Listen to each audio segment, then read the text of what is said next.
absolument que je vous en parle parce que je sais que personne dans l'influence va le faire, donc forcément c'est moi qui m'y colle. Je vais vous raconter ce qui se passe dans le monde juridique et fiscal de l'influence actuellement. Et je vais vous dire pourquoi je suis pas en règle et je dois absolument me régulariser avant ma déclaration d'impôt en juin là. Bienvenue dans mon vlog régularisation fiscale.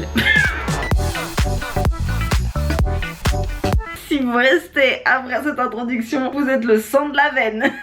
Vous l'avez sans doute vu passer dernièrement, il y a eu énormément d'évolutions dans l'encadrement du métier de l'influence parce que je crois, si mes souvenirs sont bons, que le ministère de l'économie a recensé en gros 150 000 créateurs et créatrices de contenu qui gagnent un revenu, même s'il est que de quelques dizaines, centaines d'euros par mois, généré par de l'influence. Je crois qu'en gros on est 150 000 à avoir plus de 5 000 abonnés au total. Donc il faut régulariser ce nouveau métier absolument, et depuis juin 2023 il y a eu pas mal d'évolutions et mon agence comme toutes les autres agences suivent de façon très attentive ce qu'on doit faire et comment on fait pour se régulariser et c'est quoi les nouvelles règles machin machin. Jusqu'ici tout va bien. Pour être honnête avec vous, je pensais que moi j'étais largement dans les clous et que peu importe les lois qui allaient sortir, je les respectais déjà parce que mon influence c'est quand même assez éthique, j'ai aucun sponsor qui soit de l'ordre des jeux d'argent, de la chirurgie esthétique, des trucs de santé bizarres, de placement financier, enfin vous voyez je suis pas ce genre d'influenceuse là, donc je pensais que j'avais aucun risque quoi. Mais en réalité la législation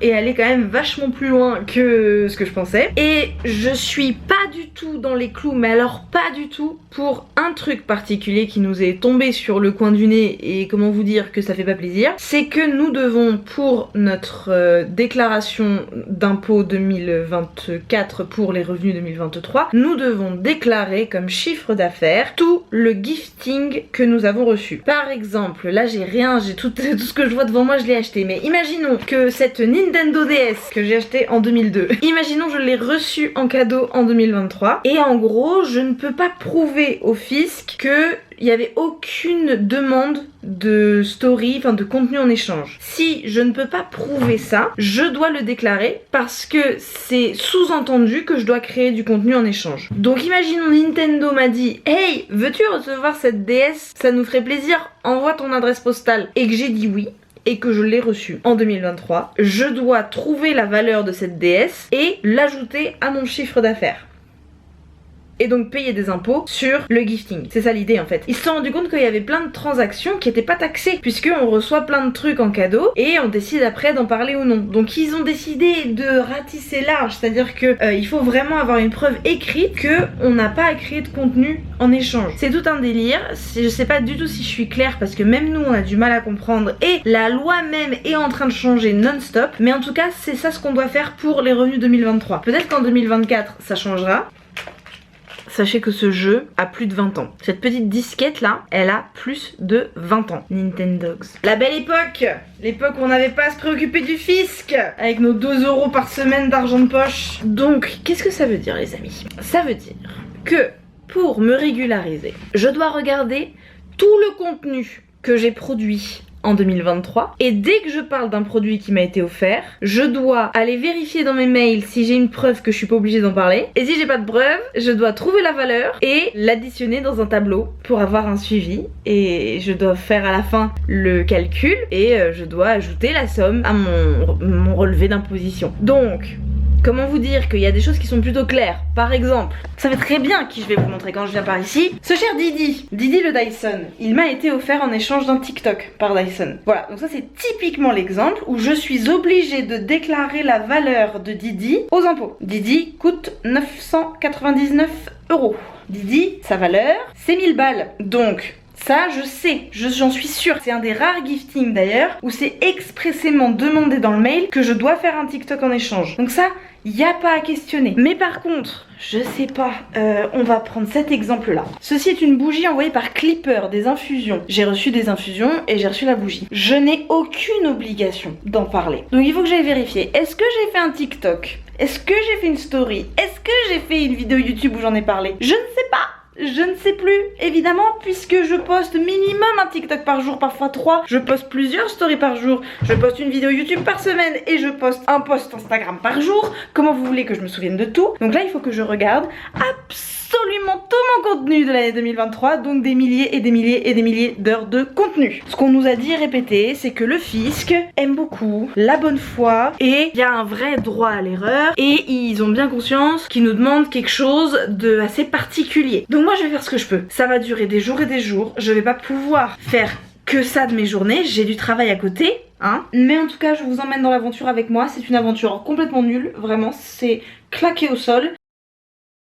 Mais faisons-le ensemble quoi. Ce sera pas mal. On va commencer très simplement par une petite demi-heure à regarder mes TikTok. Je vais juste commencer par scroller mes TikTok. J'ai pas encore reçu parce que mon agence Aura, extraordinaire agence d'influence, est en train de préparer un tableau Excel. Et moi je suis une bille en tableau Excel. Donc ce que je vais faire en attendant, c'est que je vais juste utiliser un carnet et un stylo. Quel stylo j'utilise pour cette aventure? Celui-ci.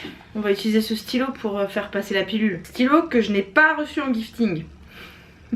On va y aller progressivement, hein. Le suppositoire du fisc sera... facile à passer. Par contre, moi je propose un truc, tous les impôts là qui sont prélevés sur mon gifting, je propose qu'on choisisse où ça va. C'est-à-dire que moi je suis ok pour me régulariser et pour suivre cette nouvelle loi que je trouve extrêmement injuste, parce que pourquoi ce serait pas les entreprises qui envoient les produits qui seraient taxés? Genre ça pourrait être elles qui sont taxées puisque elles payent de la pub avec ça. Pourquoi c'est nous qui sommes taxés et pas elles? Déjà moi je comprends pas, mais soit, ok. Mais si on doit le faire, je propose que l'argent que je vais payer là en plus dans mes impôts soit exclusivement dédié à la culture, la santé et l'éducation. Ça vous va? On fait ça? Super. Allez, top, j'adore quand on fait du business ensemble. L'État, merci beaucoup. Est-ce que ça m'a rendu encore plus anarchiste? C'est possible. Est-ce que le fisc va peut-être voir cette vidéo, s'énerver et venir me faire un contrôle?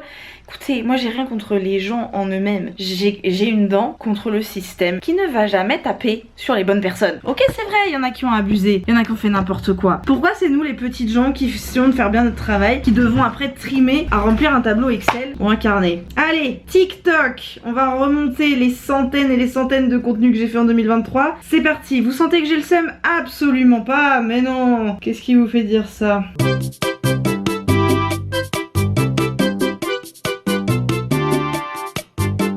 Ok, en 35 minutes, j'ai fait jusqu'au 12 juin sur TikTok. Donc je suis contente parce que ça va relativement vite. En fait, j'ai pas besoin de regarder tout mon contenu. Je sais au début si je vais parler de certaines choses ou pas. Le problème que nous avons, c'est que on est sur 1, 2, 3, 4, 5, 6, 7, 8, 9, 10, 11, 12, 13, 14, 15, 16, 17, 18 lignes juste pour TikTok pour les 6 premiers mois de l'année. Sachant que il y a certaines choses où c'est pas grand chose. Par exemple, la ligne du 2 mars, c'est le dentifrice et le Gidium. Oui, parce que je vous ai pas dit, c'est pas que le gifting, c'est aussi les collaborations commerciales. Donc si je suis payée comme c'était le cas pour parler d'un dentifrice, je dois déclarer le dentifrice parce que j'en ai eu un usage personnel. Par contre je reçois énormément de toys, de jouets pour adultes. Évidemment je ne me sers absolument pas de tous ces jouets, j'en ai genre 1 ou 2 à la rigueur dont je me sers. Donc ça par exemple j'ai pas à le déclarer parce que c'est très clair que ça m'a été envoyé que pour une collaboration commerciale et pour l'utilisation professionnelle. Donc ça j'ai pas besoin de le déclarer, donc c'est bon. Mais par contre le dentifrice évidemment je l'ai terminé, j'en ai même racheté un derrière parce que je l'ai kiffé. Donc bref, faut que j'arrête parce que j'ai un rendez-vous après, mais je suis relativement contente parce que c'est moins long de faire le recensement. Par contre il y a certaines choses je connais le prix comme le Dyson, mais il y a pas mal de choses où je dois aller faire des recherches. Par exemple HelloFresh, j'ai fait une collaboration où j'ai montré 2 repas, donc il faut que j'aille voir le prix d'un repas parce qu'il faut que je mette 2 repas dans les lignes quoi. C'est toute une aventure les amis. Je sais pas, peut-être je m'arrête là pour la journée. Après j'aimerais bien finir TikTok, comme ça j'aurais au moins fini un réseau social en termes de juste consommer mon contenu. C'est pas si chiant que ça, voilà c'est pas mal. En plus ça me permet de voir mon évolution sur ce réseau social et comment j'ai progressé et tout. Donc en vrai c'est pas si terrible que ça. Par contre je pense que la facture à la fin elle va être salée, très très salée, parce que des 80 € par-ci, des 100 € par-là, des 60 € par-ci, nanana, à la fin ça fait quand même un bon petit pactole. Évidemment je suis extrêmement privilégiée, c'est un problème de riche, clairement hein. Je vais juste payer plus d'impôts. c'est pas grave. Je me suis énervée au début, là je nuance un petit peu. Mais est-ce que vous comprenez que c'est un peu dur de devoir gérer ça? Quasiment tous les métiers reçoivent des avantages en nature, personne les déclare. En fait, à partir du moment où tu reçois un avantage en nature, t'es censé les déclarer dans une petite ligne des impôts où tu déclares les avantages en nature. Donc c'est une règle qui s'appliquerait techniquement à tout le monde, mais genre nous on est dans le radar du fisc, donc nous il faut absolument qu'on le fasse pour pas être dans la merde quand on aura un contrôle, parce que c'est quasiment sûr que dans les 2 prochaines années on va tous et toutes être contrôlés à partir de 2023 quoi. Bref, tout ça pour vous dire que c'est ok comme problème, c'est rien de dramatique, c'est juste long et ça va me coûter de l'argent. Je sais pas combien mais ça va me coûter de l'argent. C'est juste que moi je ressens personnellement, je sais pas les autres créateurs, créatrices de contenu, je ressens une certaine injustice. Voilà. Dites-vous que tout le monde y passe là en ce moment en sous-marin, j'ai vu personne en parler publiquement. Dites-moi si vous avez entendu des gens en parler publiquement, mais moi personnellement je l'ai vu nulle part. Donc si vous en avez entendu parler de cette régularisation, de ces histoires de gifting machin, dites-le moi, dites-moi qui en parle sur ces réseaux, parce que je suis super curieuse.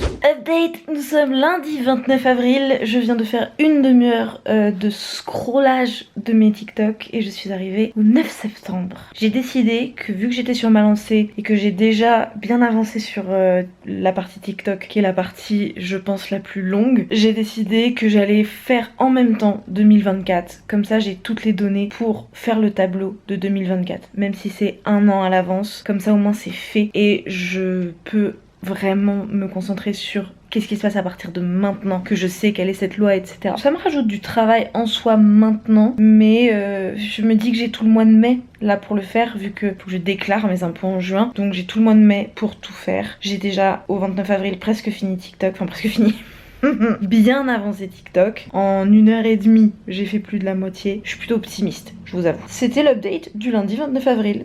Nous sommes vendredi 3 mai, il est 15h42 et je viens de terminer de faire toute la liste de TikTok uniquement.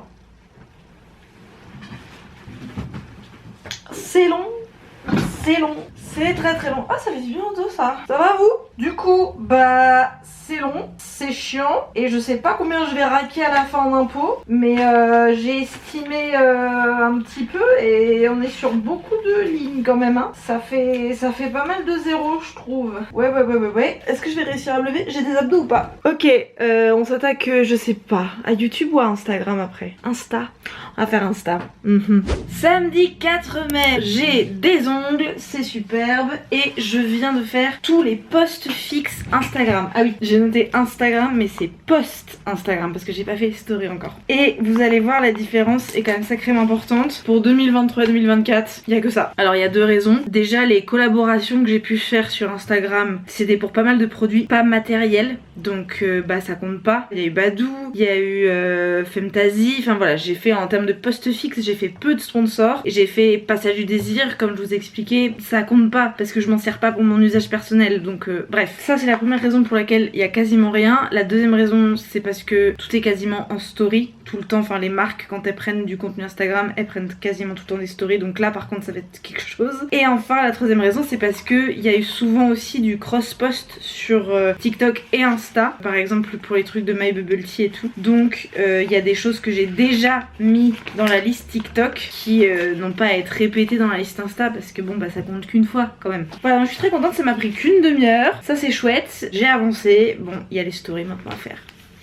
Ça sera pour une prochaine fois. Lundi 6 mai, il est 19h. Je m'attaque aux stories Insta les amis. À mon avis, j'ai pas besoin du son vu que je sous-titre tout et tout. Donc je vais me mettre devant YouTube. J'ai ma petite Clemity Jane Chérie là, j'ai des vidéos de retard, je crois que j'ai genre 2 mois de vidéos de retard. Donc je vais me mettre ça et en attendant je vais remonter toutes mes archives. Je sais pas à quel point ça va être long. J'anticipais que TikTok ce serait long, mais je savais pas à quel point. Là je sais pas du tout quel est le volume de story, à quel point ça va aller vite, est-ce que je peux faire juste avec l'aperçu, est-ce qu'il faut que je passe tout. 1er janvier 2023, juste ici.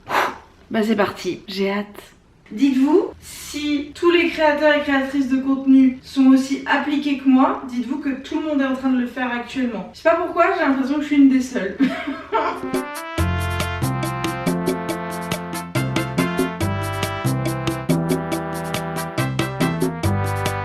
Je suis super contente. Il est 19h45 et c'est fait. Et non seulement c'est fait, mais c'est vraiment pas énorme. La liste est vraiment très correcte. Voilà, pour 2023 il y a ça, pour 2024 il y a ça. Pour plusieurs raisons. Déjà, c'est allé super vite parce que je sous-titre toutes mes stories. Je mets toujours du texte, donc extrêmement facile de savoir de quoi je parle. Donc j'ai quasiment jamais eu à cliquer. Donc j'ai vraiment pu faire défiler. Donc ça déjà, ça a fait que ça allait super vite. Ensuite, il faut sachez que depuis fin 2023, je poste moins de stories qu'avant. Donc finalement, j'ai eu assez peu de contenu. Quand même plusieurs stories par jour, mais c'est allé vraiment en 45 minutes quoi. En 45 minutes, j'ai fait tout 2023 et jusqu'à maintenant, on est le 6 mai, voilà. Donc vraiment très très chouette. Et la raison pour laquelle il y a peu de trucs à déclarer, c'est parce que premièrement, j'ai pas mal sur Insta, comme je vous avais dit par rapport au Reel, de contenu sponsorisé par des trucs immatériels, des applications par exemple Femtasy. Donc ça,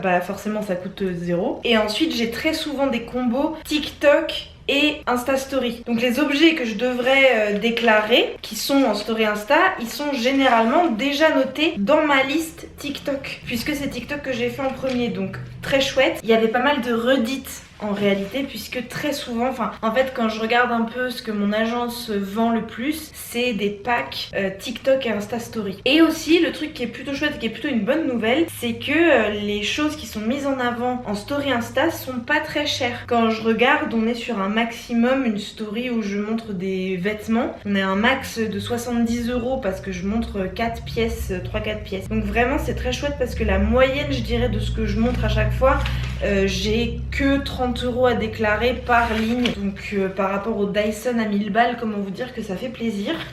Ah vraiment, ça on m'y reprendra plus de faire de la pub pour un Dyson comme ça gratuit. Après je regrette pas, c'est le meilleur aspirateur que j'ai jamais touché de ma vie. Il est extraordinaire et j'ai jamais autant passé l'aspirateur de ma vie parce que c'est cool de passer l'aspirateur grâce au Dyson. Donc je ne regrette rien en fait, je regrette rien. Mais par contre, si je regrette d'avoir accepté de faire du contenu gratuit juste en échange de l'aspi. Mais bon, c'est pas grave. Et c'est super, je suis super contente. Tout ça pour vous dire que j'ai plus que YouTube à faire. Et là, je vais partir dans une digital détox de 5 jours. Donc je vais mettre mon téléphone en mode avion et je vais prendre des vraies vacances et je vais mettre mon téléphone dans un tiroir. Je vais m'acheter un appareil photo jetable et tout et tout. D'ailleurs, je viens de me dire que peut-être ça vous intéresserait comme sujet. Est-ce que vous voulez que je vous fasse une vidéo sur pourquoi je fais ça, comment je le fais, mes conseils pour le réussir, etc. Est-ce que ça vous intéresserait? En vrai, j'attends vos réponses en commentaire, même si je tourne cette vidéo un petit peu en avance. Et en fonction, je le ferai ou pas. Parce que, ouais, je me dis que peut-être ça peut vous intéresser. Donc évidemment, vu que c'est une vraie digital detox, je le filmerai pas. Mais par contre, je peux vous faire un retour et vous dire tous mes conseils pour en faire une et pourquoi je trouve que c'est important d'en faire. Bon, et je vous laisse les amis. Je vous retrouve quand on fera YouTube. Et en fait, on est le lendemain. Je ressemble à rien. J'ai dormi 4 heures, je suis au bout de ma vie, posez pas de questions. Mais je reviens de la Fnac, je vous explique. Je voulais aller chez un petit photographe indépendant. Sauf que vu que c'est tous les ponts du 8 mai machin, en fait il est fermé. Je suis arrivée devant, penaude, et je me dis où est-ce que je vais aller acheter mon appareil photo jetable. Bingo, je suis allée à la Fnac. J'ai donc acheté mon appareil photo jetable pour ma détox. C'est super, c'est top, on adore. Ça c'est dit, quel rapport ça a avec vous? Je vous jure c'est un rapport. Je me promène dans les rayons de la Fnac parce que j'y vais jamais. Et là je passe complètement par hasard devant les Dyson. Et que vois-je? Le modèle de Dyson que j'ai ne coûte pas 999 € comme je le pensais, mais 799 €. Donc, je vais chercher ma petite ligne.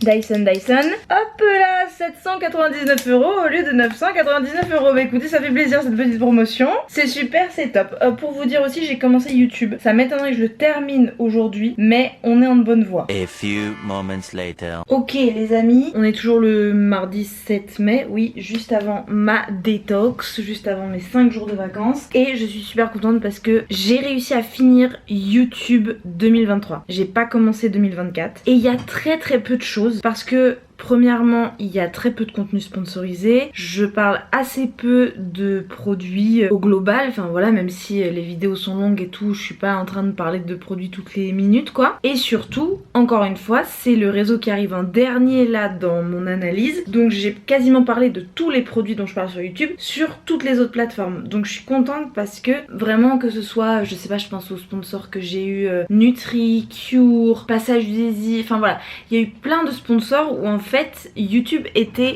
dans un pack. Et en fait, il y a que un sponsor dont j'ai parlé nulle part ailleurs. Donc je suis super contente parce que vraiment on est sur je crois moins de 200 € de produits à déclarer pour YouTube en 2023. Donc c'est quand même vachement chouette. Les 200 € que j'ai gagné sur le Dyson juste au début de la journée finalement. Là ce qu'il me reste à faire c'est finir YouTube, calculer les montants et à partir de là je pourrais déclarer mes impôts. Il faut absolument que je fasse un tableau au propre de tout pour si j'ai un contrôle. Si le fisc vient me voir je vais éviter de montrer ça. Voilà, je suis pas sûre d'être prise au sérieux. Il faudrait que je fasse un petit tableau Excel, enfin que quelqu'un fasse pour moi un tableau Excel. J'ai demandé à mon agence m'a dit qu'elles étaient en train de préparer un modèle. Et je sais que Morgane, la copine de mon frère, s'est proposée aussi pour me faire un tableau, ce qui est absolument adorable. Mais bon, si je peux faire bosser mes agentes plutôt que juste la copine de mon frère, c'est mieux. En soi je pense que ce vlog est bientôt fini. Je vous retrouve juste après pour vous la semaine prochaine pour moi pour finir YouTube 2024 et pour calculer en fait le montant global que je dois déclarer pour les impôts. Après je pourrais payer mes impôts et ensuite je terminerai cette régularisation fiscale en faisant un tableau et enfin voilà en ayant un espèce de process, en intégrant un process pour la suite des déclarations. Je vous retrouve la semaine prochaine. Enfin tout de suite pour vous. Je vous retrouve dans mon habit de lumière. Je vous ai manqué hein. Ouais, j'ai encore du porridge dans les dents. Il est 8h43 mardi 14 mai et je propose qu'on sorte le petit carnet pour faire le calcul de combien je dois déclarer aux impôts. Qu'est-ce que vous en dites? Moi je trouve que c'est un super programme. Et bah on va juste sortir la calculette. Bah je vais être transparente avec vous jusqu'au bout, évidemment que je vais vous dire le chiffre final. Je suis complètement con, peut-être pas encore réveillée plutôt. J'ai juste tout additionné, 2024 avec 2023. On recommence juste pour 2023. 2024 ça attendra.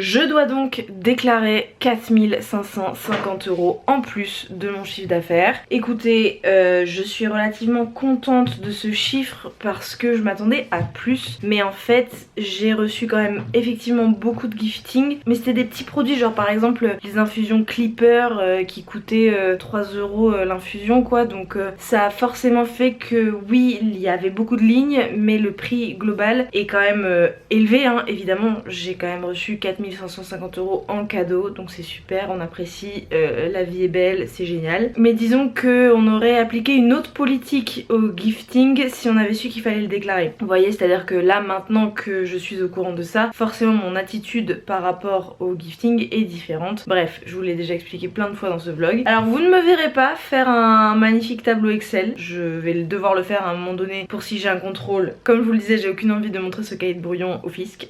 Vraiment. Donc ce qu'on va faire, c'est qu'on va pas faire ça et on va faire un petit tableau avec la date, la plateforme, ce que c'est comme produit, la marque et le prix. Merci beaucoup d'avoir regardé cette vidéo jusqu'au bout. Le mot de la fin est évidemment régularisation fiscale. Bien sûr, ce mot, mais vraiment on est sur un terme qui réjouit, qui fait du bien à l'âme quoi. Dans les commentaires écrit régularisation fiscale, je pense que c'est une très bonne idée. Trouvez-moi une façon de le faire. Merci beaucoup d'avoir regardé cette vidéo jusqu'au bout. Merci d'être là pour toutes mes aventures, même quand elles concernent les impôts. N'oubliez pas que liker, commenter, vous abonner et activer les notifications, ça permet de me soutenir, ça permet de payer la régularisation. Je vous fais un énorme bisou et je vous dis à mardi prochain pour une nouvelle vidéo. Mouah.